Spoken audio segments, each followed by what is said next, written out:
ఉన్న వాళ్ళందరికీ ముందుగా కొంత సంతోషకరమైనటువంటి వాతావరణాన్ని ఎంజాయ్ చేస్తున్నారు భారతీయ జనతా పార్టీ నాయకులంతా కూడా. సో కొంచెం లేట్ అయినా కానీ అనుకున్నది సాధించారు, పసుపు బోర్డును తీసుకొచ్చారు. సో ఇచ్చారనే కంటే కూడా కొట్లాడి తెచ్చుకున్నారు అనే దానికి ఎక్కువ ఇక్కడ వెయిటేజ్ ఉంటుంది. వెంకటరెడ్డి గారు ఏం చెప్తారు? సంక్రాంతి శుభాకాంక్షలు శ్రీకాంత్ గారు, మీతో సహా. మీరు అన్నట్టుగా భారతీయ జనతా పార్టీ తెలంగాణ అభివృద్ధి పట్ల ఒక నిబద్ధతతో, ఎలాంటి రాగద్వేషాలు లేకుండా, ఇతర అంశాలు రాజకీయ కోణంలో కాకుండా అభివృద్ధి చేయాలనేటువంటిది మోదీ గారి నాయకత్వంలో చేస్తున్నటువంటి గత 10 సంవత్సరాల కృషిలో ఇది ఒక కలికి తురాయి, అంటే ఒక పసుపు కలికి తురాయి తెలంగాణ చరిత్రలో, తెలంగాణ భౌగోళిక రూపంలో అనేటువంటిదే భారతీయ జనతా పార్టీ భావిస్తున్నటువంటిది. ఎందుకంటే మీరు అన్నట్టుగా ఇది ఒక్కటే కాదు, మీరు 1000 కోట్లు గిరిజన యూనివర్సిటీకి చాలా చిరకాలంగా ఉన్నటువంటి వెనుకబడిన ప్రాంతాల్లో, సీతక్క గారి ప్రాంతాల్లో అక్కడ కూడా యూనివర్సిటీ రావడం అనేది మామూలు విషయం కాదు. రెండవది కూడా మీరు దీనిని చర్చించడానికి ముందు, పసుబోర్డు చర్చించడానికి ముందు, ఇప్పుడు ఏదైతే త్రిబులార్ ఉందో, రీజనల్ రింగ్ రోడ్ ఉందో, దానికి సంబంధించి మొట్టమొదటి కేంద్ర ప్రభుత్వము దక్షిణ భాగం, ఉత్తర భాగం సుమారుగా 370 కిలోమీటర్ల దూరంలో విస్తీర్ణంలో ఉన్నటువంటి దాన్ని కేంద్ర ప్రభుత్వమే తన ఎజెండాలో పెట్టుకున్నది. మామూలుగా 20,000 కోట్ల పైన, అంటే చివరికి వచ్చేటప్పటికి అది 25,000 కోట్లు కావచ్చు, మనకి ఎస్కలేషన్ ఆఫ్ కాస్ట్ ఏర్పడుతుంది. ఇది ఉత్తర భాగం కేంద్రానికి వదిలేసి రాష్ట్ర ప్రభుత్వం, దక్షిణ భాగాన్ని మేము నిర్మిస్తాం అనేటువంటి చెప్పి మళ్ళీ ఈ మధ్యలో కూడా వెనక్కి పోయి మళ్ళీ కేంద్ర ప్రభుత్వాన్ని కొంత రివైజ్ చేసినారు.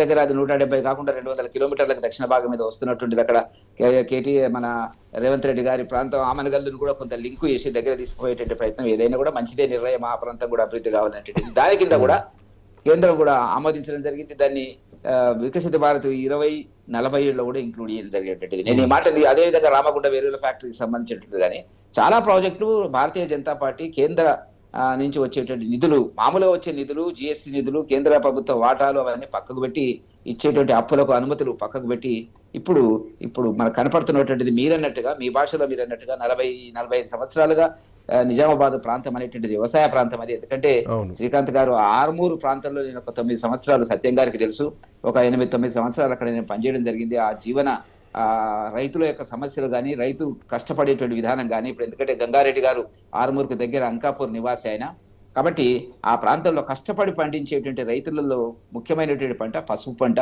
మంచి నేల అనేటువంటిది. కాకపోతే ఏంటంటే దానికి సరి అయినటువంటి గుర్తింపు అంతర్జాతీయంగా మనకు అందరికీ తెలుసు. పసుపు అనేటువంటిది ప్రపంచంలో 80% ఇండియా నుంచి ఉత్పత్తి అవుతున్నటువంటి పరిస్థితి.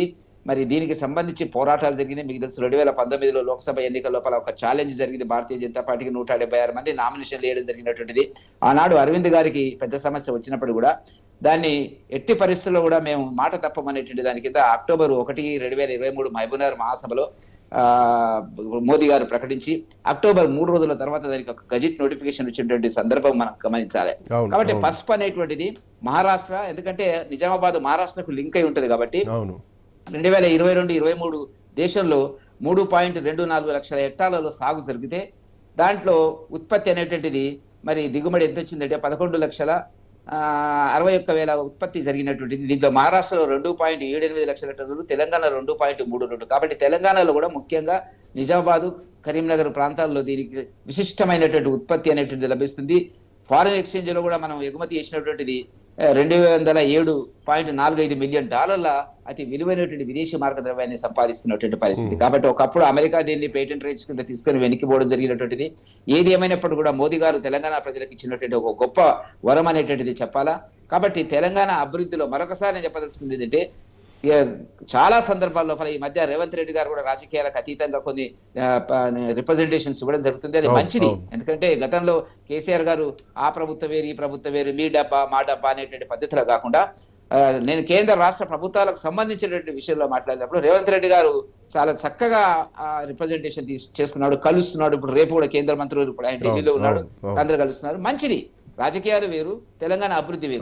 అంతేగాని భారతీయ జనతా పార్టీ తెలంగాణకి ఏమి చేయలేదు అనేటువంటి విమర్శలు అప్పుడప్పుడు కాంగ్రెస్ మిత్రులు, బీజేపీ మిత్రులు మాట్లాడుతున్నటువంటిది పూర్తి అబద్ధం అనేటువంటిది దేశంలో ఉండేటువంటి అన్ని ప్రాంతాలను, అన్ని సామాజిక వర్గాలను అన్ని రకాలుగా మనం అభివృద్ధి చేయాలంటే భారతీయ జనతా పార్టీ భావిస్తున్నటువంటిది. అందువల్ల నిజానికి అరవింద్ పార్లమెంట్ లోకసభ సభ్యులు అరవింద్ గారు సాధించినటువంటి గొప్ప విషయం కిందనే చెప్తాము.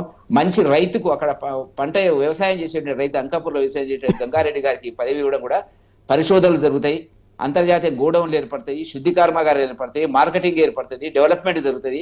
ఆ ప్రపంచ పటంలో నిజామాబాద్ జిల్లా ముఖ్యంగా తెలంగాణ ఒక స్థాయికి చేరుకుంటుందని చెప్పి భారతీయ జనతా పార్టీ భావిస్తున్నటువంటి ఒక శుభ సందర్భం.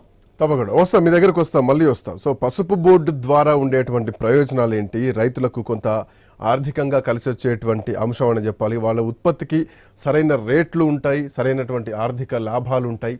సో అంటే కొత్తగా ఎంకరేజ్మెంట్ కూడా ఉంటుంది. బోర్డే మన దగ్గర ఉన్నప్పుడు సో పంట పండించడానికి కూడా ఎక్కువ అవకాశాలు ఉంటాయి, ఇంకా ఎగుమతి కానీ ఉత్పత్తి కానీ పెరిగేటువంటి అవకాశాలు కూడా ఎక్కువగా ఉంటాయి. సో తెలంగాణకు of course it's a good news అని చెప్పాలి.